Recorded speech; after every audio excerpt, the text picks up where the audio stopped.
So dragging it back to the Bad Bunny situation and stuff, I find that was a genius business move on both sides of the fence because I think so. yeah, that's like bro is first of all, on Bad Bunny side, we already know that's a genius business move for him, right?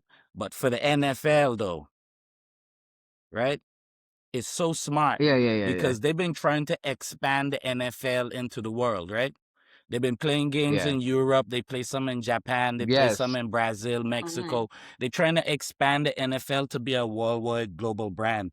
But as you see, we're all America, right? These are the Americas. If they could reach into the 60 something, I don't even know how many hundreds of millions of people exist from Mexico down to the tip of Chile, right? But if they could Yeah. dip into that market by taking the biggest artist in the Mm-hmm. world that represents that market and that culture, he did his whole show in Spanish, bro.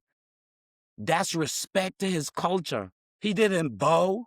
He Mm-hmm. And didn't bend. not just Spanish. He did it in Puerto Rican dialect, bro. Listen, Yeah. we ain't going into the He did it. intricacies of the Yeah. differences of the languages because I know between Dominican Republic, Puerto Rican, Mexican, they all No. got their Actually, little but intricacies. we actually should challenge that because it is, let's be clear here. If he goes into like a courthouse and he speaks improper Spanish, they might throw him out. You understand? Right. So the fact, like, because they do the same thing to artists, to our artists and everything too. And we have to do that whole, what do they call it? Um, changing your language, changing your tone, Yanking. Code switching. code switching. Yeah. We have to do the code switching as well, right? But the fact that like, that's a big point to actually stick on. The fact that he chose to stay in code is really important because, like, my brother lives in Colombia and he's trying to learn his Spanish and stuff, and he keeps telling me about how the Spanish he knows from the Caribbean is looked down upon in Bogota because they speak more proper Spanish. So when you go around to these different places, like you're saying, like if he's speaking like, and they call it like costeños, which would be like Yeah. a darker skin. Mhm. So if you go down and you speak like a costeños and you're up in the city, they're gonna treat you like you're a black man, like they treat black, like that. That's what it is, bro. That colorism is live and direct everywhere in the world right now. And so I think it's really important that he did continue to use his tone, his like street tone, because it shows the power of that culture still. You know what I mean? Like this is what this is what the people speak. You know what I mean? This is how the people talk. Not just the elites, and that's how people always want to funnel everybody. It's just I find it to be a very democratic and real socialist message personally, but that's me. Anyways, I just like your point, yeah. I loved your point. I think it's a really important point to make that point stand I out. don't even remember But where it was.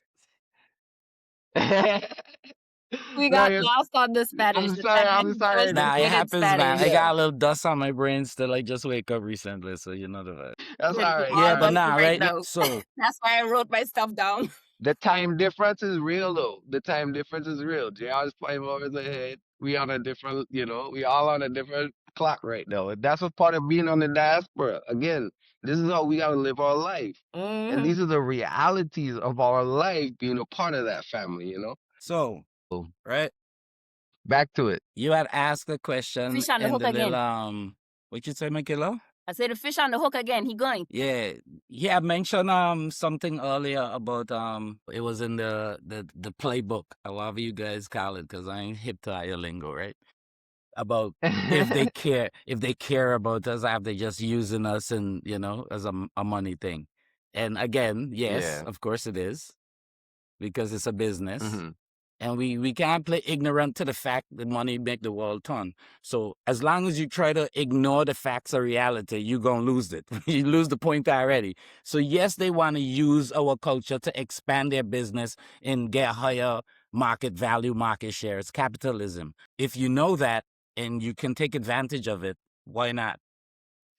You see what I'm saying? So yeah, they don't care about us. but they care enough to recognize the power of our culture and our influence. Whereas if you Mm. don't allow them to use you, as in, of course they're going to use you if they can, regardless. But if you don't allow them to use you on a one-way road, that's the difference.